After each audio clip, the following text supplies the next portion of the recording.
This is Shira Navid interviewing Cristina Pinheiro Maese on the 20th of April 2018 at her house in Moseley. Cristina was born in 1972 in Seville, Spain. She migrated to Birmingham in 1999 at the age of 27. Cristina, can you tell me more about your family life in Spain? We live in Seville, in the city. We live in a flat. In Seville, most people live in flats, and only people who got a bit more money, wealthy people, they live in a chalet. So they will have, I think chalet looks like a normal house here. Well, you have a bit of a garden. You go first floor and second floor. So one of the things that I really liked when I came to this country, that it didn't mind how much money you had, you could have a bit of a garden. So instantly felt being a bit posh living here. So in Seville, everybody lived in a flat. So we used to go to school. I have a sister. We went to school when we were little, and then before we could go out on our own. So it was everything bit boring. You couldn't go out that much because your parents will have to take you. So it felt, being in the city, we didn't have that many opportunities to be outdoors unless our parents take it. But the good thing for us as a family is that we have a lot of family sense. All my mum's brothers and sisters, we had a house like 55 kilometers from Seville, my grandparents' house, and we used to spend all summers there, all my cousins. So we are 19 cousins, and it was like a summer camp, but with your cousins. And this, I remember this as the most wonderful summers and years. The fact that we were all summer there together, it has made that now I got a relationship with all my cousins that they're like brothers and sisters. So we do every 3 years, we do something that is called maesada. So my surname is Maese, so maesada, where it's like all of us coming together. So from 19 cousins, now you have to add husbands, if they have children. I think that we were like 80 people, the last one that so it's very difficult to find now a place where we can all fit together. So we need to, last time we went to Granada, they have these housings in the mountains where the houses are inside the hills, and it was like many of them, so we were able to put everybody in there. Another problem is trying to feed everybody. So at the beginning we start like preparing food, my aunt, all my aunts and my mom, but it was so tiring that now we just go and somebody do up like food for us, and we just enjoy the time being together. So these were wonderful years because we were free. Nobody cared what we were doing. My mom, my aunts, they were doing the food, preparing these, maybe trying to get the whole gang, having everything. But we were. This house, they had olive trees all surrounded, so they have all the machinery that you need to make oil and to prepare olives to be sold. So it was an amazing, huge space that we will get lost. We will invent amazing games. Then my grandfather bought all the desks from a school. So we had like, I don't know, there were like 5 you imagine inside this huge place, like in a corner, like a classroom. So my older cousin, she will be the teacher, and we will be the students. So I spent a lot of time doing that. Another game we used to do is we were detectives, and there was this old office that all the paperwork from my grandfather that never. So we could use everything. Nobody would say, "Oh no, don't touch that." We could go into the drawers, and then we find these stickers that I want to put the payment.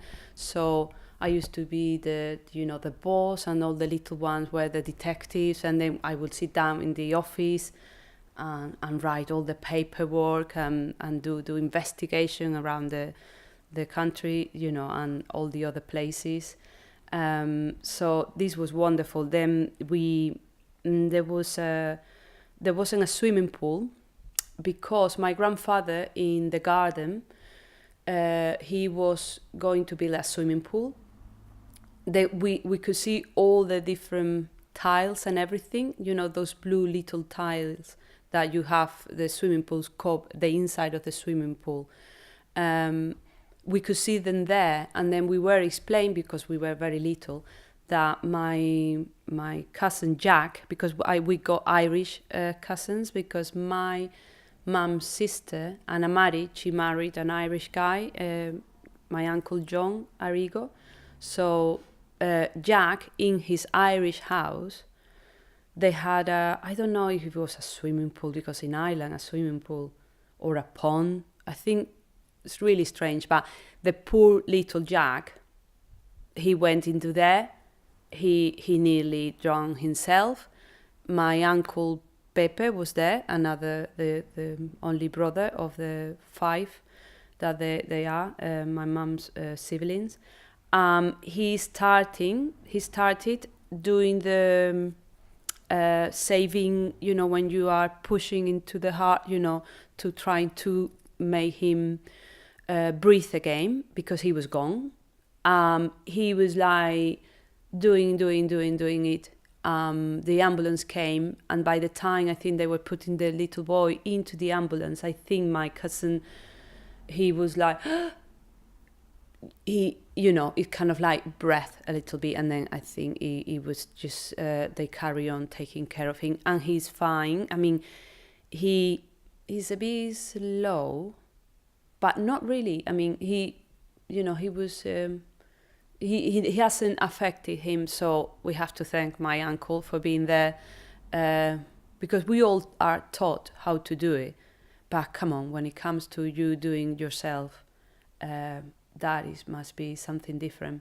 So going back to the country house, we could see the swimming pool. So this happened. My grandfather was about to build a swimming pool for all of us, and that was it. My grandfather was like black or white. Little Jack nearly drowned, no swimming pool. So that operation was aborted. But behind the garden, there was the alberca.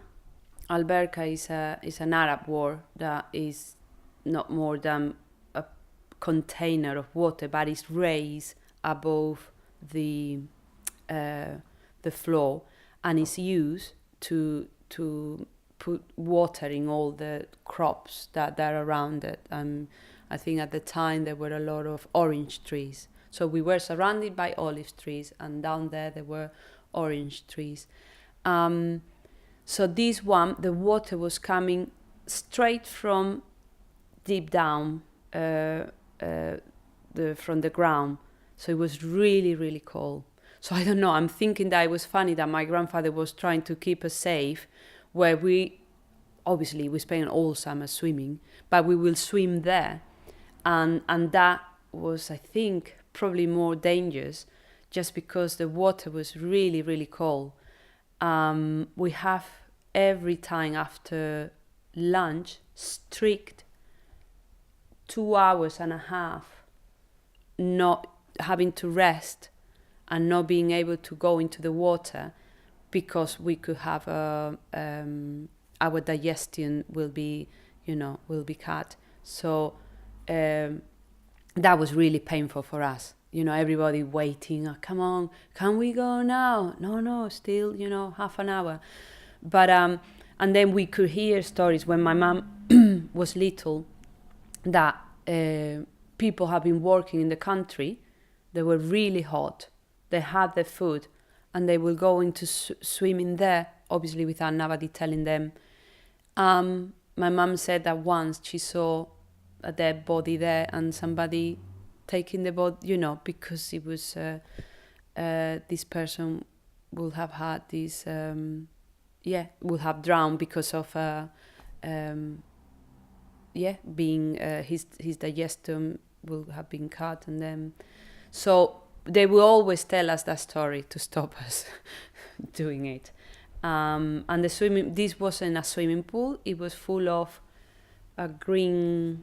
It was all covered of kind of I don't know how to call it in English, but it was something green and soft that it was all on the sides and on the floor.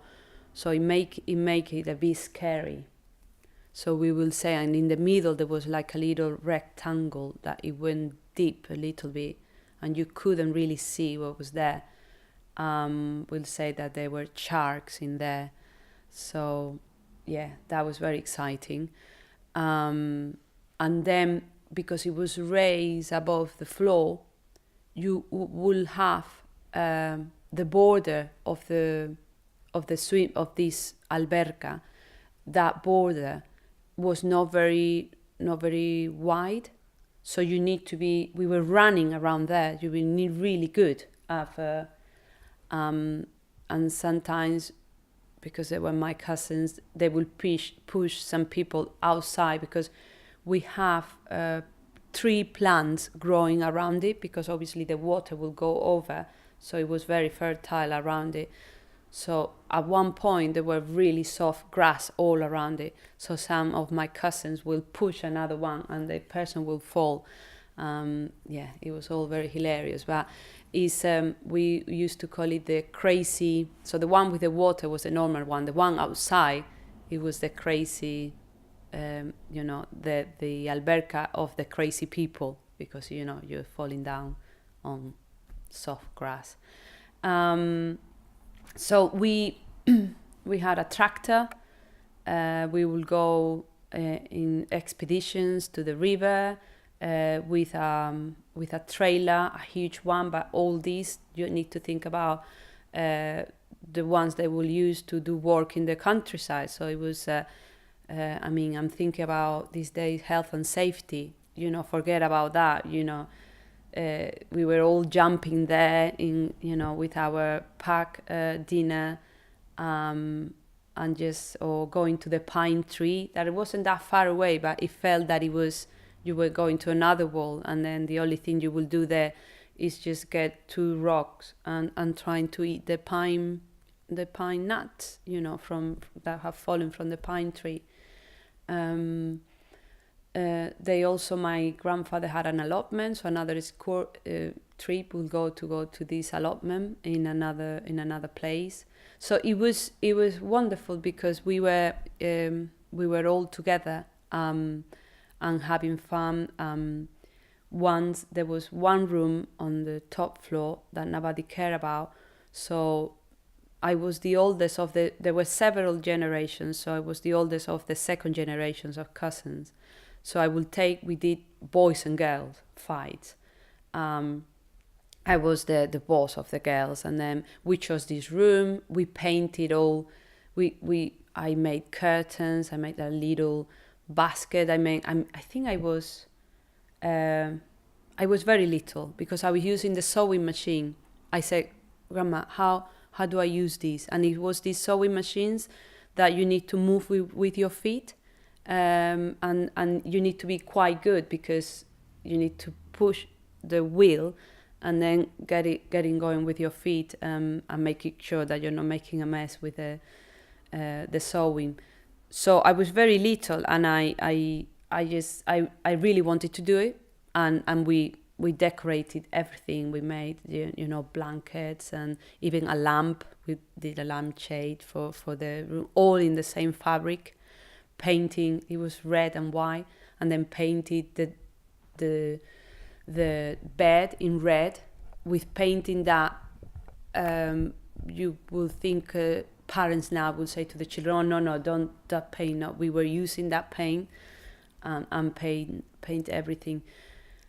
And then the boys painted everything in blue, and we were fighting. We were trying to sleep there. So it was all very nice.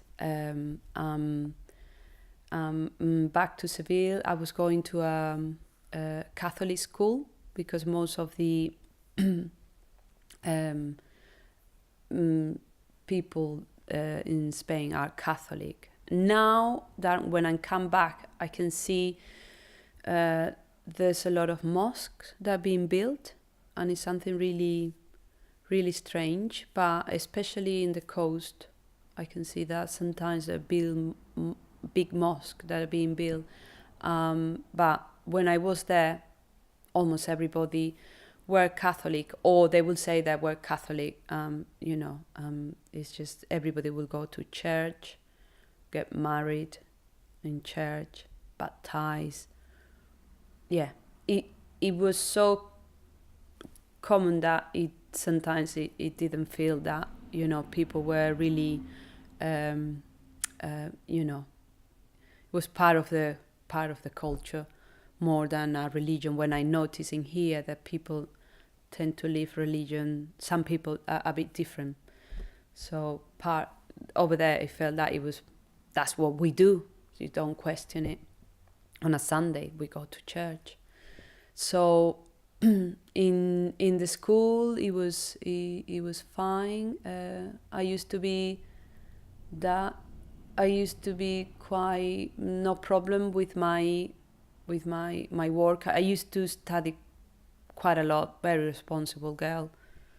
Me and my sister, will come back home, do our homework, and always wanting to do well in school. I had a group of friends that it was a combination of different abilities, and also I remember in a school there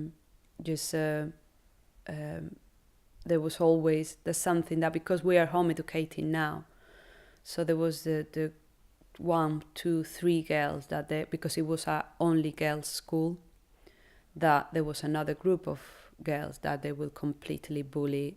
And my group, we try always to grab those people so the other ones will stop bullying. There was this uncomfortable moment where the teacher will ask, come on, find a group. So you will say everybody, in a group, and then you see those girls like nobody wanting to be with them. So I mean, it still happens, but it's just, I remember that as a not very nice experience. And then so school was fine. It was primary, secondary all together, only girls. So I spent all my life with the same group of girls, changing friends. I think at the beginning of secondary I started having a set group of friends, but before I was very...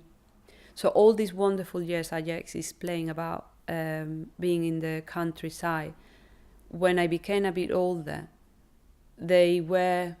I felt that I was out of what normal girls used to do, because my friends would go to the beach and they would go to places with other girls, and they just starting the boys, and then being in the countryside with my cousins felt like, I'm not doing the what I should be doing. So that was I will always feel that you will have 1 year somebody was your best friend, that thing of best friend, and then the girl will go to the beach with all this experience, arrive in September, and I didn't want to be your friend. And you're like, what? So I'm very loyal. So I was like, what happened? Why you don't want to be my friend? And so that for me was, really horrible. And I remember going back home and crying. And my mom is a special cat. She doesn't have many friends. So imagine her trying to explain to me that it's okay. She's an artist. She's lovely. She will do anything for you, but she doesn't need friends. She got her family, her brother and her sisters. He has the friends that my dad is very social, tons of friends. So I think that for her it's just like, don't need that, don't need that many friends. So I imagine that her trying to explain to me that's fine, that come on, don't cry, it's gonna be okay. I'm trying to think now how would what kind of word, trying to find words to try to cheer me up. So then from secondary in the same school we have the same group of friends. It was fun. We were a bit naughty because it's in English. I can tell that because my dad won't understand what I'm saying because he doesn't speak English. But oh my God, we used to say to parents that we're going to somebody's house, and then nobody with the father, mother being there, and nobody was there, and then we'll spend all night dancing. We were out, young, little, out to places, but we were very group of healthy girls. We only have a little bit of alcohol, no drugs. I mean, at that time, I don't know when it started. If now it's a bit different, but we were very healthy. We loved dancing, so we'll spend all night in these clubs. In that people will think, what? My daughter had been there all night. We were there, and then in the morning, just come back home and then go to sleep, and then happy as Larry. And then sometimes because the boys will see us, they would like to going back with us, and we're like, no, you're not coming back with me. It's just like I'm going back home to sleep. So I think that felt a bit strange for but. And once we did something that it was like really naughty. That my dad was a lawyer. I got his keys because I was helping him as a secretary for a bit. So we went to this because there wasn't any houses available. We said everybody, I'm in this one. So we mixed all the houses and then we went there, but we couldn't finally do it because the mummy of one of them, that she was a little witchy, she saw us from the top of the flat. Instead of going towards, she saw us taking the wrong instead left. We went right, and she's like, why did they went right? So then she started calling everybody. So, oh my God. Then I had to take care of my grandmother. So I went to, and then I was called, you remember, no mobiles. So this is like, when telephone was the only thing. It was really difficult. Sometimes you wouldn't move from your house because you were waiting for a telephone call. Somebody needed to call you. Now we move around and people call you and it doesn't matter. But that was really, so we aborted the operation, but everybody knew.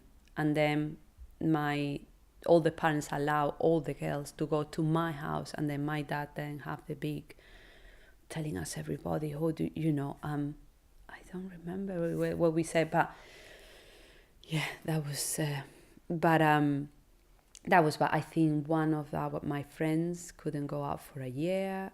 I think I was punished to go back to school straight home for a long time.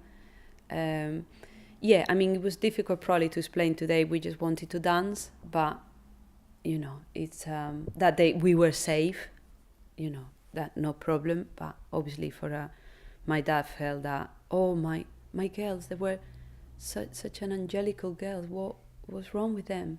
they're gone bad. So I think that probably for my dad was really difficult to deal with. So so then from there we finished school. I went to university because I like everything. I like science, I like literature, I like art, so I didn't know what to do, but because I was good at science and math, so I said, okay, let's do industrial engineering because I like projects and building things, and I got a lot of engineers in my family. So I started there. I met my other two wonderful friends that we still really, they're now in Paris. The one who's still in Seville is visiting the one who lives in Paris now, and then missing me, sending me texts saying, I wish you were here. So I met my two friends there, and I started engineering. So I'm clever, but not that clever. I find it very difficult to... I think everybody find it very difficult. I think something really stupid about Spanish university. They make it really, really difficult. Sometimes we had exams where nobody will pass, and that's not normal. I mean, and then they will have to kind of change all the marking, and then 5 people will pass. So I started going out with this guy that is super clever. I mean, he's in Harvard now. Probably he will get, I said, you need to get it's not an Oscar, what is it? A Nobel Prize. Yeah, it's because he's that clever. So for him, it was hard work, but, I can do it. For the rest of us, was like survival. There were times where we were doing an exam, and we had my boyfriend sitting at the back, and he would write the answers, and he'll pass it to me, and we'll pass. So we had a whole way of, kind of copying. Yeah, it's not very good, but we were, very good at that, helping each other. And there was another very clever guy that he was sitting that day, poor thing, in the opposite corner, and he couldn't receive the result from this guy, and he was really furious. So, I should have sit next to you. So yeah, engineering was difficult. I did till my fourth year. So what happened is that I was doing engineering. Once I remember I failed this calculus exam, and the retake of the exam was before this big concert that it was happening in the stadium just right next to my house, and I have to revise for the exam, and I didn't go to the and I remember crying, and my parents there, they were, oh, don't worry. I could hear in the stadium, it's really close, I could hear all the songs. What was I don't remember the name of the band. Yeah, so it was very difficult, but so it wasn't easy. So that's why when my sister started having some depression, she did, she wouldn't like me. She understands English. You didn't like me to tell exactly what she did, but something that happened to my sister, it made me rethink about, wait a second, what am I doing with my life? Is that what I really want to do? Do I want to have to be struggling when I do like so many things, and life could be different? So it really, being 20 something, really made me think about, it's like a 40 years old crisis, they call it now. I had it there, like, no, I can't carry on doing that. Normally what happens is that when you are able in Spain, when you're able to go over those years of being really hard, then when you are in your workplace, it's not that complicated, and then you learn about, but by the time, and that's what I hate, that you reach that point, you've been punished, your inner self has been punished so much that you are creating a group of, really unhappy people, that their self-confidence is really low. So it's not very good. I mean, my two friends, Anna, she went to Germany, from in Spain being like crap. In Germany, she became this wonderful, amazing engineer. Everybody's saying to her, ooh, you're so good. So that's the contrast. And the same in UK with my ex, the guy I was going out with. He came with me after my Erasmus year. So it was the same. He was the super, super, super clever in here, comparing the levels. And then the other one went to Paris, and she's still in Paris. And the same, she was there, like this amazing. So it's something that I wish they could sort it out in Spain, because it's not good for when you become an adult. Because obviously you got a few that are very clever, but then you got others that they're like not that clever, but still they can do a job as good as the very clever one. So it's keeping a bit the balance. So then I did this. I took the decision with my sister, because of my sister, that so it wasn't anything that I would spend more time with her in the house. It was more about, it made me think, what am I doing with my life? So then I started. I still didn't want to leave engineering, industrial engineering. I started Hispanic studies, so language and literature. And it was 1 year that I tried to do both, but saying that, I'm not that clever. Obviously, that was a bit of a. It was funny, because sometimes I will have a cinematics exam, and then we'll clash with that. So it was a bit complicated to combine. And then at the end, I decided, well, if this is very technical, and then I'm gonna spend the rest of my life working with this thing, so it's not just that I find it now difficult. It's like, do I want to carry on working in this for the rest of my life? The answer was no. So then I stopped that. My parents weren't happy. I mean, they didn't say anything. They will support me, but they weren't happy because, having a girl, that is an engineer, and you're secure, a salary that will sort you out. So I think it was a bit hard for my dad to let it go, the fact that I was going to become an engineer. But then I did Hispanic studies. It was all fine. After the amount of work that I've been doing in engineering, Hispanic study was like something so nice. I enjoy a lot. Then Birmingham came. Is funny because was the only. So my two friends from engineer. One chose Germany. She's blonde, blue eyes. You may think she's German. I don't know. Maybe she had it in her blood. She chose Germany. The other one Paris. But for me, I was good at English because I got my Irish family. So we used to go every summer. I mean, some summers to Ireland. So I was like, let's go to.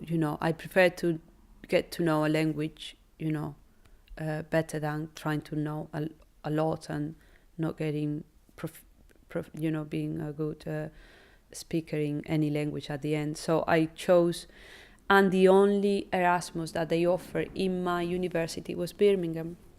And then I was reading this story of little tale about Cortázar, the Argentinian guy. The story started saying something like, when I was in Birmingham, I remember reading that. I was like, okay, that's it. 2 times I seen Birmingham in a short period of time. That must be it. So I chose Birmingham, and also at the university, my uncle's, my dad's cousin was working there in the Hispanic department. So he basically said to me straight, if you want a career in Hispanic studies, you need to find somewhere else, because here there's no way that anybody will think that you got here because of your own work. They may think that is because I'm here. So he said very, very clearly, and I was like, no, don't worry, I'm not, I don't know what I'm gonna do, but don't need to worry. So I came here in Birmingham in 1999. I did my Erasmus year, and when I was during my Erasmus year, I got to know all the different, professors, lecturers, and anyway, I was coming with such a hard work. So I was 27. I've been punished doing industrial engineering, working really hard. Hispanic studies, I was also working. So I came here and I started to carry on working really hard. So, and then Erasmus students, or I was joining courses with much younger students. So there was a big of a difference in between the quality of the work I was producing with my other students, colleagues. So I think that in the department they spotted that, and also in Spain, for languages, because I was talking before comparing with science, but with languages. In Spanish university, you have to memorize. You tend to go and study what other people have done, and study, and they ask you about that, and then you make. English university, I noticed that they give a lot of freedom to the student to work it out, his own opinion, sometimes finding resources of what they're saying, but not necessarily. So this will give a very childish, sometimes, essay from an English student, but what they're comparing to, like what a Spanish person will do, the English person was really thinking about the question, where the Spanish person will be trying to find what other people think about that and put it on a paper. So you see, I think a combination of them both, maybe giving the English student a bit of more background to have a more informed opinion, that would be better. So not as much as the Spanish, that there was a moment that you disconnect and then you're not thinking, you're just putting what other people are saying about that subject. So I was doing the Erasmus, and then there was this opportunity of going into a doctoral study. I never thought of doing that when I was in Spain, because in Spain you will have the professor doing a research into something, and then he will give subjects for doctoral studies based on his own research. So then you will have his research with the research of this student and that student, PhD, and then you will have a big, in here in UK, open. The limit is the sky. So what do you want to work with? So I found that like, wow, that's very good. So I decided to go and study poetry. It's funny because I always love, I prefer short stories or novels, because I love films as well. It's more like there's a narrative. But I know that poetry is the maximum, is, language get transformed when you're doing a short story, gets transformed when you're doing a novel. But the transformation and and the care that you need to have with language for poetry is the maximum that you can have. So I was like, let's better go into there and, you know, and find out was poetry about, was all about. So I chose this poet that is called José Ángel Valente, for the 90s, 50s, and he did a very philosophical, conceptual, strange, what this guy is talking about kind of poetry, but very beautiful at the same time.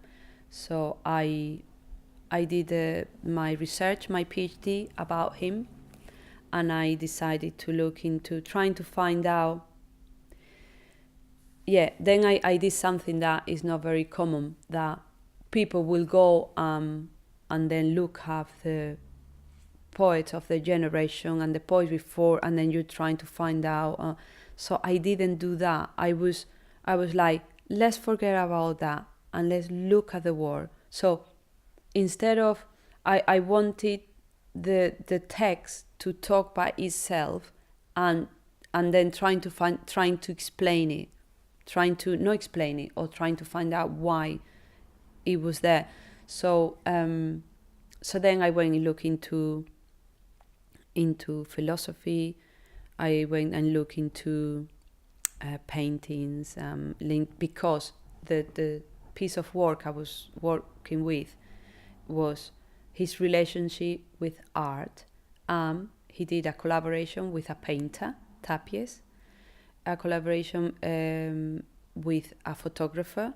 So with a painter, they put some prints and a poem side to side. Then with a photographer, you will have a picture taken where the poet will appear or not, and then the poet will put on top of the photograph a piece of 2 lines of a poem. And then with a composer, this collaboration was the composer writing something based on a poem of this of Valente. So 3 different ways of poetry and art coming together, and I wanted to study their relationship, why, and then looking to history, other forms like Chinese, like how they take care of calligraphy and they do the painting. So yeah, it was really nice. The only thing that I felt I was missing was to make my work. I mean, I didn't have any problem about passing. They didn't, I think they didn't understand what I was saying. The people who read the Viva, I mean, they were like, it's that thing of like, it's better put a clever face. Yeah, I don't know, but they didn't give me a lot of problem defending my thesis. They were asking kind of questions and it was okay. But what I felt is like my supervisor, he could have, I should have be criticized more, and have been challenged more. Having somebody that will know about all these things, it will have been better. I mean, I will have had a more difficult time, but then I think the piece of my thesis will have been better. But but then I don't know. I finished it, and then it came the moment where you need to find a job, and then university keep producing PhD students, so people that are really prepared, qualified, but there's not really room for them. So unless you're willing to go just travel, I was somebody suggests go to the United States, get a postdoc. I was like, what? To the United States now? Or just travel around, just find another positioning in UK. You go from one place to another, and obviously at the meantime you need to be producing papers and getting all your, I already have published several things during my PhD. and go to, conferences, you name it, presenting paper, 2 edited books. I had an article in there, but obviously that's not enough because there's people that they lie. Like as we say in Spain, they lie library mouse. They're just there, producing, writing. And I was like, also I noticed that I wasn't that interested about the kind of, I wanted to be a bit in the world. So I wanted to combine world and other things. I wanted to see. So then the what them triggered a bit what I was going to do next is I met, I haven't spoken about boyfriends, but I was going up with this guy in Spain when I was doing industrial engineering. I came, and a year later he came to do a master's. He did a master. He wanted to change his career, and he did industrial engineering, but he did biology. Not biology, biomedicine. So he wanted to change a little bit. He wanted to study into, finding a solution for cancer. Become. So he did his master. And then he's now in Harvard, working he got his own lab. He's working in the hospital for children. I think he's doing a great job there. So there was a moment where we were here, and then the relationship, finished. Is when I met my husband. Now I met Louis, and then I was finishing the PhD, and it was because I'm 7 years older than him. So by that time I probably was 31, 32, and he was 26. So he was like a musician. I met him in they used to have these wonderful parties in this cellar. They were illegal parties because you couldn't put this amount of people in a cellar, and you had all the musicians from the conservatoire friends. And for me it was wonderful because I was doing my PhD and teaching sometimes at university, but most of my time I would spend on my own reading and writing. So these parties were amazing because you will have live music all night. You have to pay £1 at the door, and then if you wanted a beer, another £1 or £2. So they were great. I just really, being the healthy woman I am, I would just have one beer. So I was thinking, okay, I'm gonna carry on working on Sunday. So it was like nothing that will stop me, working on Sunday. Just go to bed and get up and carry on working. So this was really good. And I met him there.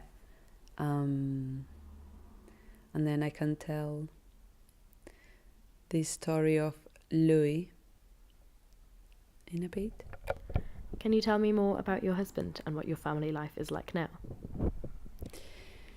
Yes, I met Louis, that he was 7 years younger than me when I was about to finish my PhD. And this was, I didn't like him to start with when I was going to these parties, but then it was a moment when I said, okay, yes, I like this guy. We started going out. He was young, musician, bohemian, you name it. He was like living the life. And then he met this Spanish woman that was 30 something, and just probably wanted to have children. So I think that it took a while for him to realize and to come to terms that, okay, I want to be with this woman. Actually, I think that he even prefers somebody telling him, no, you need to be with that woman, because he couldn't. So we were going out and then we split and going back again. And there was this moment I was about to go back to Spain because I had finished my studies, and I didn't need to be in UK anymore. But I came back I went to see my friend in Italy, in Pisa, and I got a very regular period, so I can, it's really confusing when you think, you may think you're pregnant, but I think I came from Italy, and he, it was like, oh, am I pregnant? Not, and I think he really wanted me to be pregnant, just to say, okay, that's it, yeah, okay, I have to be with her, yeah. So he wouldn't have to think and make the decision that I'm gonna be with a woman, which is really cheeky. So, but I didn't, I wasn't pregnant, so that was good. So he did need to make the decision of will I want to be with her or not. And it was really funny. We were housekeeping this. We have 1 year in a house, wonderful, next to Cannon Hill Park, really posh, and we didn't have to pay any money, nor electricity, only telephone we need to pay, and that's where we were, Louis and me, taking care of this house. Came back from Italy, and he had moved all his things into the garage, so he was telling me he's moved out, because, our relation had finished. But then I came back, and then he wouldn't go. And then every in the morning, I could see he disappearing from the room and getting dressed. And then I said, "Where you move out? Where did you get? Where are your clothes?" And then they were in the garage in bags. So he decided he wanted, but he didn't completely decide it because his bags were still in the garage of that house. So it took like 1-2 days, and then he was like, "Okay, I don't want to go." And that was it. He didn't go. We started living together. So I decided to stay and to find a job in UK. I was applying for positions in lecturers and other things, but I realized that I should be doing a PGCE so I could teach in a school, that there's more schools in Birmingham. So that's what I did. And then that summer, I was Louis came with me for a bit to Spain, to the beach. And I was with my sister, and it was really funny, like two little girls that when you're younger, when you're a teenager, you don't want to get pregnant. So I discovered that I was pregnant. And then my sister's like, "Oh my God, what are you going to do?" I was like, "Well, I'm 30-something. I think I'm going to have my child." And my sister was like, "What? But you're not married." And I was like, "Come on." So then Louis came, and I told him that I was pregnant. I told my dad as well. It was funny because Louis was with his mum in Spain, but somewhere else. So I told him, but I told my parents first. And my dad was poor thing, Catholic, very conservative dad, listening to her daughter saying she's pregnant and is going out with Louis. At the time, he looked like my family considered that he's a hippie. He's not. He had long hair, musician. It's like, oh my God, what is she doing with this hippie? So, and then I told him that I was pregnant, and then my dad asked me a very simple question, and he said, "Do you love him?" And I was like, I think I do. And then and said, does he love you? I think he does. So then that was enough for him. And then he said, "That's fine. I'm happy with it." So yeah, it's a bit controversial because in Spain you're supposed to get married before having children. But then again, I left engineering. Now I'm having a child before getting married. But they were fine, they were happy. My dad really likes Louis. He, it seems he's very sweet and very hearted person. So I mean, this was at the very beginning, but yeah, it was fine. Then we didn't marry to start with straight away. We had Oscar in 2007, and then we had Pablo in 2009, and then the year of 2010 is when we got married. We had it was complicated. Should we marry in Spain? Should we marry here? I was happy. I asked Louis, should we marry it on the church? Because my mom will be so happy. She's a really, really profound Catholic. So I said, listen, I don't mind doing it for my mom, because I was a Catholic. I was educated as a Catholic. I had all the things, communion, confirmation, but after having my confirmation and the times when I was beginning university, I started detaching myself from the normal practice and just not needing it for my life. So then Louis was like, yeah, I mean, if you think that I don't, he said, I prefer not to, but it's fine. But then it was so complicated to organize it in Spain, because I needed to say that I was living there. I mean, super complicated. So we decided to do it here.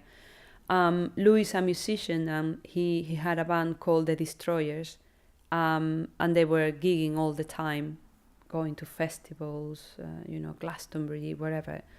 So he, in his different festivals, once was down south, and he met this family that they will offer their farm to organize for their village some kind of a weekend of a lot of music and stuff that she will prepare for the village.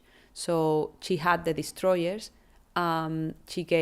She offered her house for The Destroyers to be there. So then when Louis came back from that, he said, oh, this place, this farm, you can see it's on the top of the hill, you can see the sea, that would be perfect for us getting married. And then that's we wrote a letter to them. We asked, could we get your farm to get married? And they said, yeah, it's the fourth person that asked us for that. So they said yes, and the best thing, it was for free. So we were able to organize like a 3 days. We arrived on a Wednesday, we prepared everything, we built a dome. It was like a festival. It was like a mini festival, and I really like the fact that my Spanish family were able to taste a little bit what it's like to be in the countryside. You could see on the part of the side of the ships, on the other side you could see the sea. It's a bit, 15 degrees, but we have sunshine. So a bit of what it's like to be in a festival and have the musicians, live music.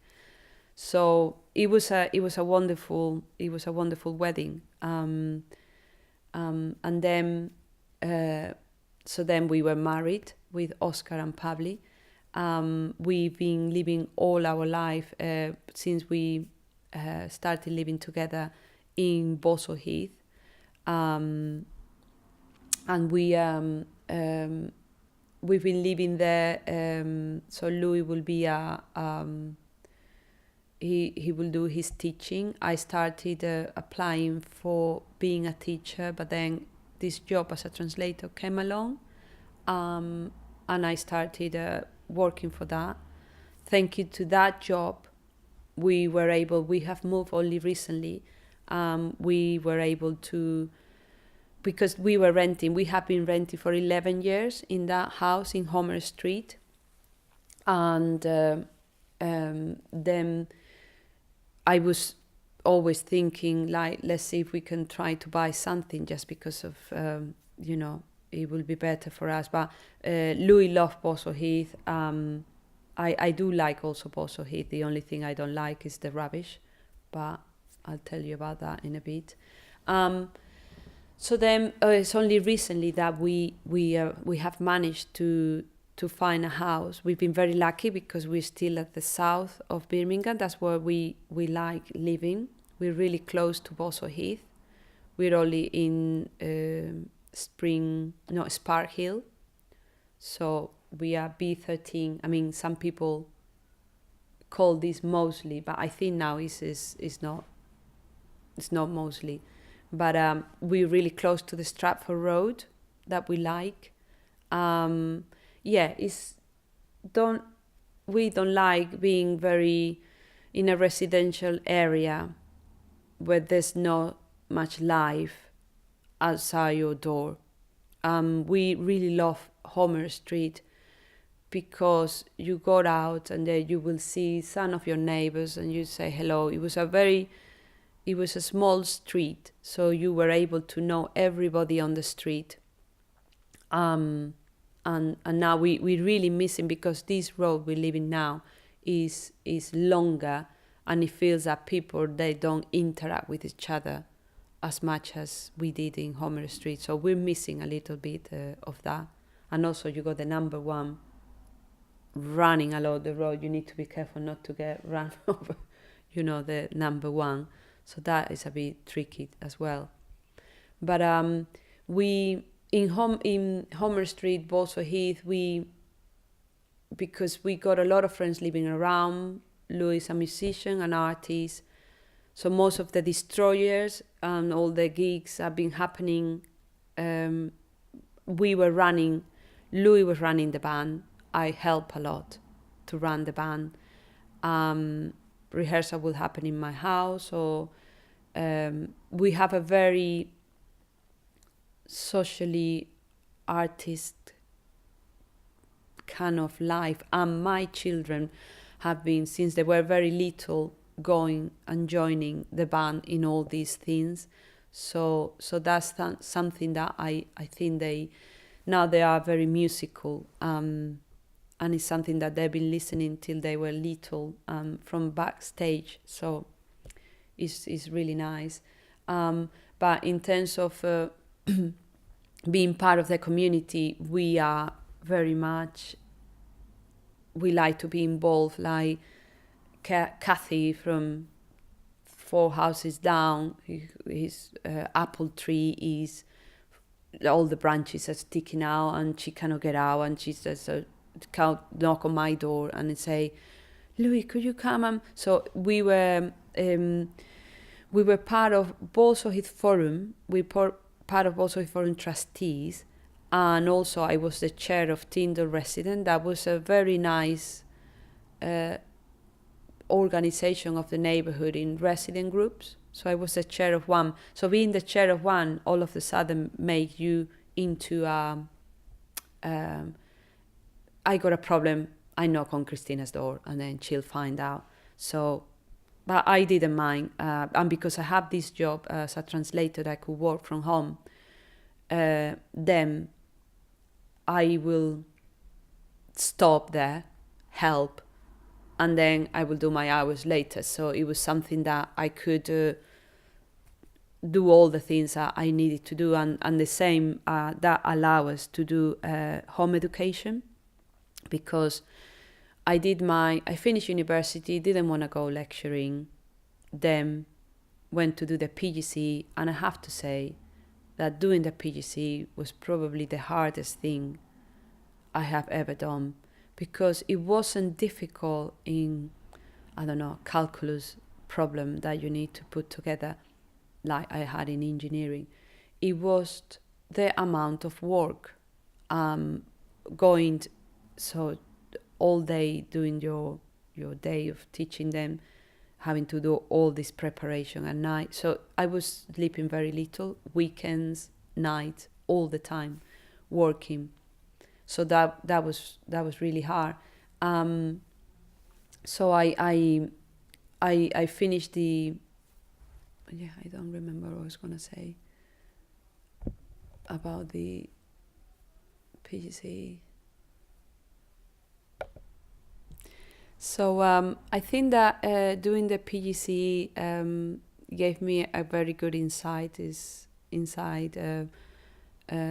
looking into the schools, how they function. I love education. I always been doing craft workshop for children on my street. I have developed a cleansing project that is just getting all the children on Homer Street to clean our neighborhood. We draw this mural on the street. We done musical instruments. So I really love education. But I think what I was missing is the education when it's in this framework that is so tight, following instructions and the child not being able to literally move. So I saw all that. I'm a very flexible person, but I cannot be like a sergeant or like it was like an army. I don't know, the way I see teachers need to be, not all of them, but all the PGC different schools that I've been to. And I was like, oh my God, I don't like this. And then Oscar was already going to school and Pablo started reception. And then we thought, what about home education? I mean, it was really difficult because I come from a very conservative family when everything, so coming out of school, it was a big decision. But then one of the things when you do this, you need to both if you're in a couple, they need to agree that you're going to do home education, otherwise it doesn't work. So then we started on home education. UK is brilliant for that. They, in the law, they said that children should be educated in a primary, or otherwise. That otherwise, I mean, you got groups that are called, I think they're called otherwise, where in that otherwise, it means you can educate your children in whichever way you want to. The only thing they do is they send a person from the Birmingham City Council that meets us with you and your children, come to your house. They just want to know what you're doing. They want to talk to you. She's lovely, this woman.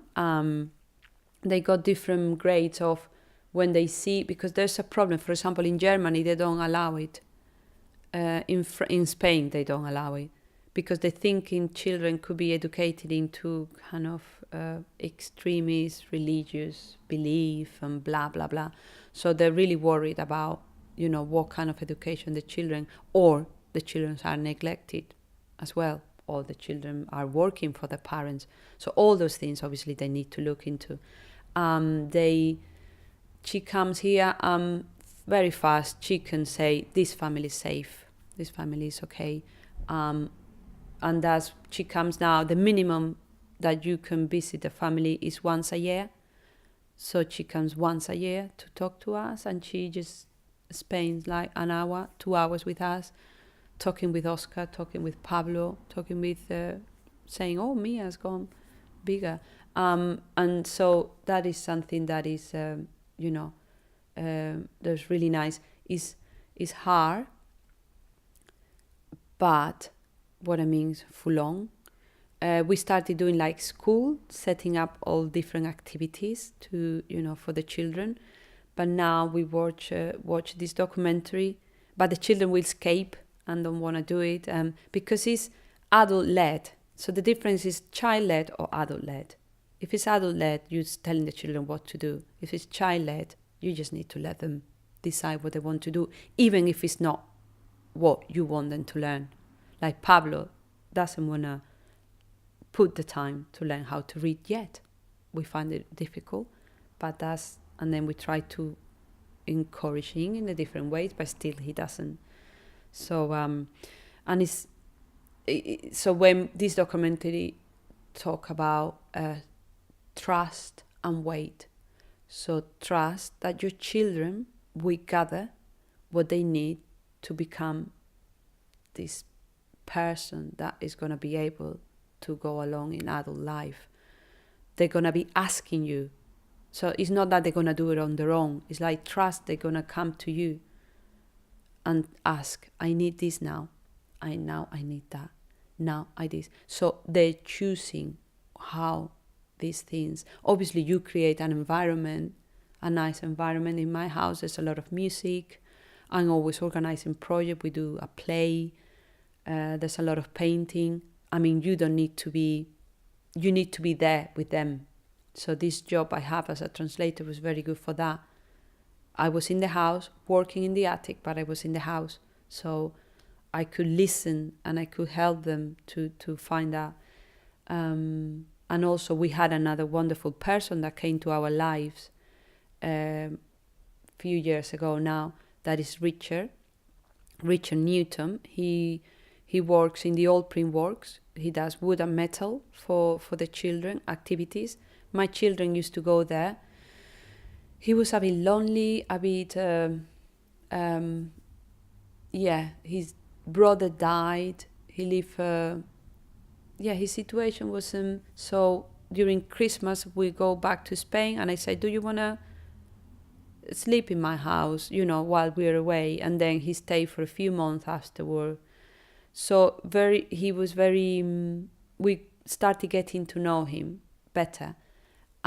He started helping us with the home education, just like being with the children, doing things with the children. Now recently I said I moved here, and we have moved here thanks to Richard, us as a family coming together. So he has some money saved, couldn't do anything with the money to buy a house or anything. And then I had a job, so we came together and we have bought this house that we got now, that is got room from everybody.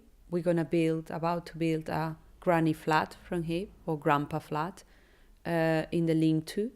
And he was lonely. Now he has a family. He is really funny. He just talk about Oscar and Pablo and me like his own grandchildren.